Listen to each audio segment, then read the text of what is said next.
السلام عليكم، ان شاء الله تكونوا كامل لاباس. وصفة اليوم كما راكم تلاحظوا معايا جبت لكم تحلية البرتقال. بما انه رانا في موسم البرتقال، بغيت نجيب لكم هذه الوصفة سهلة سريعة. شوفوا كي تجي شابة بالطبقات. نبداو بسم الله في الوصفة. عندي هنايا 200 غرام تاع بسكوي، اي بسكوي كان متوفر عندكم، تبغوا بيم ولا اي بسكوي يكون ساك. نطحنوه كيما هكا في الروبو، لما كانش عندكم الروبو ديروه في ساشي وفوتوا عليه بالفراغة حتى يولي عندكم يعني بسكويت مطحون رطب، لازم يكون رطب. نخلطوه كيما هكا، نطحنوه عفوا. بعد نزيدو عليه 3 مغارف كبار تاع زبدة، نرملوه، نخلطوا هذيك الزبدة كامل مع البسكوي حتى نشكلوا على خليط متماسك شوية. يكونش متماسك بزاف، هي كي يدخل الفريجيدار غادي يقدب روح. ولا بغيتو تزيدوا الزبدة على هكا واحد 4 مغارف ولا 5 باش يجي قاضب روحها بزاف كيما تبغوا نتوما. انا درت غير 3 مغارف. دروك انا جبت هنا عندي المول هذا نتحكم فيه كيما نبغي، يكبر ويصغر. ولا كان عندكم مول واحد اخر ديروا اي مول كان متوفر عندكم، بصح هذا يسهل عليكم الخدمه. يعني من الاحسن لا كان عندكم هذا المول تخدموا به. نفرشوا هنايا الطبقه تاع البسكويت كيما راكم تشوفوا. نفرشوها كاع هكا على شكل مستوي بالمغرفه، ومن بعد نسقموها بالكاس. جبت هنايا كاس وراني نضغط عليها باش السطح تاعنا يكون مستوي كامل. عندي هنا شرائح تاع البرتقال كيما راكم تلاحظوا معايا، غادي نديرهم كامل في الجناب باش يعطوني هذاك الشكل الجميل هكا، باش تبان باللي تحلية تاع البرتقال. خضاريت ندير هكا الشرائح. انا كنت باغيه ندير حبات صغار بصح ما كانوش عندي، كان عندي غير هاد الحبات كبار. هنا عندي السكر كيما شفتوا، والمايزينا والفارينه. غادي نخلي لكم كامل المقادير كيما العاده في صندوق الوصف. وهنا عندي لتر تاع حليب، درت السكر مع الفارينه والمايزينا كيما راكم تلاحظوا. نخلطوهم حتى يتقال لنا الخليط مليح ونتحصلوا على كريمه.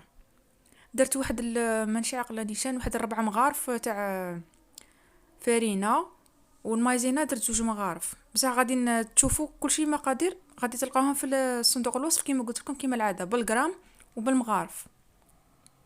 نخلطوهم مليح هكا في الخليط تاعنا حتى يتقال لنا الخليط كيما كتشوفوا هنا بدا يتقال. بعد غادي نزيدوا عليهم مغرفه كبيره تاع دهان باش الكريمه تاعنا تقعد لنا رطبه. نكونوا طفينا ديجا الغاز من تقال لنا الكريمه تاعنا، وزدنا لها داك الدهان كيما شفتوا.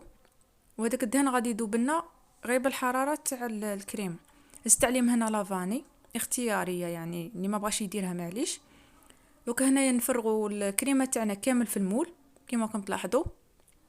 نحاولوا ندخلوا هكا في الجوانب باش نعمروا هذيك الفراغات بين كل حبه تاع برتقال واختها.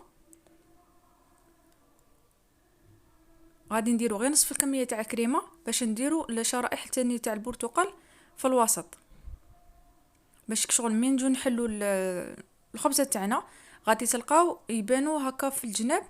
في الوسط غادي تلقاو الحبه تاع البرتقال باينين. انا كانت عندي كميه شويه قليله، الا كان عندكم كميه اكثر من هكا تاع برتقال تقدروا تضيفوا اكثر من هكا. ونزيدوا نكملوا باقي الكريمه اللي كنا ديجا فرغناها من قبل. كما قلت لكم نطلعوها الفوق. انا درت هنا لتر تاع حليب، تقصت باش ندير لتر على جال هذوك الحبات تاع البرتقال تاعي باش يتغطاو لي. هذا مكان كي يكون عندكم الحبات تاعكم تاع البرتقال الصغار تنجموا ديروا غير نص لتر بزاف عليكم. يعني انا درتهم غير باش البرتقال هذاك ليه في الجناب يتغطى لي. هذا مكان. دوك هنا نحضروا الكريمه الاخيره اللي هي تاع البرتقال من الفوق. درت هنا 2 كيسان ونص تاع تشينا كنت عصرتهم، وزدت عليهم نص كاس تاع سكر. نخلطوهم في رحبه فوق الغاز. زيدوا عليهم 3 مغارف ماشي معمرين تاع مايزينا. نخلطوهم هكا بارد في بارد، بعد ندوهم فوق الغاز حتى يتقالوا لنا. ونزيدوا عليهم تانيك نفس الشيء كيما الكريمه الاولى، مغرفه كبيره تاع زبده باش الكريمه تاعنا تقعد لنا طريه ما ديرناش القشره. هذا هو الدور تاع الزبده في الكريمه. نخلطوهم مليح كيما راكم تلاحظوا، تحصلوا على هذا القوام بعد ما الكريمه تاعنا تتكاتف. من بعد نروحوا ديجا هذيك الكريمه كنت ديرتها في الفريجيدير واحد الساعه، ساعه ولا فايت، خلوها تجمد مليح، ما تتقلقوش عليها. من بعد باش عاده كي ديروا هاد الكريمه تاعكم تاع التشينا باش ما تخلط لكمش مع الاخرى، اوبليجي الاخرى لازم تكونوا دايرينها في الفريجيدير قبل باش تحكم روحها مليح. بعد زيدوا عليها هاد الكريمه تاع البرتقال من الفوق، ونخلوها تانيك. تبغوا تخلوها من الاحسن ليله كامله تبات في الثلاجه. انا تقلقت عليها باش نكملكم التصوير، خليتها واحد مانيش عاقله، المهم خليتها اكثر من 2 سوايع. شتها نشفت لي من الفوق، قلت صاير راهي زعما صاير راهي وجدت لي، نشفت وصيبه راهي بارده بصح. كي حليتها لداخل كانت مشي متماسكه مليح. على هذه قلت لكم نتوما من الاحسن الا كان عندكم الوقت، انا ما كانش عندي الوقت، كنت مضطره باش نكمل لكم الفيديو، خليتها مشي ليله كامله. نتوما من الاحسن باش تحصلوا على قوام يكون مليح وتكون جامده قد بروحها غايه، خلوها ليله كامله تبات في الثلاجه. انا صباح كي نط ولقيت ديجا كنت قسمتها، صباح كي نط وشفتها لقيتها متماسكه، ميم البسكويت كان متماسك اكثر ملي كان هنايا.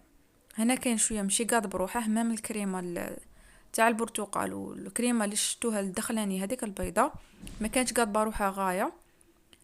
على هذيك ما جات زعما من قطعتها لكم ما بانت لكمش مليح. است هنايا الشوكولا ذوبتها واحد 50 غرام ماشي بزاف، قد ما نزينها. تبغوا تخلوها سامبل، تبغوا ديروها كريم شونتيي كيما طلع لكم. انا درت هنايا هذوك الحبيبات اللي يجوا يخدموا بهم في الكاطو، ديروها ديكوراسيون خفيفه برك، نست عليهم هكاك شغل جايين اورانج على حسابها. هذه هي التحليه تاعنا تاع اليوم، ان شاء الله تكون نالت اعجابكم. شوفوا هنا البسكويت شو كيما راش قاعد بروحها مليح، بصح غدوه من داك لقيتها قاعده بروحها غايه.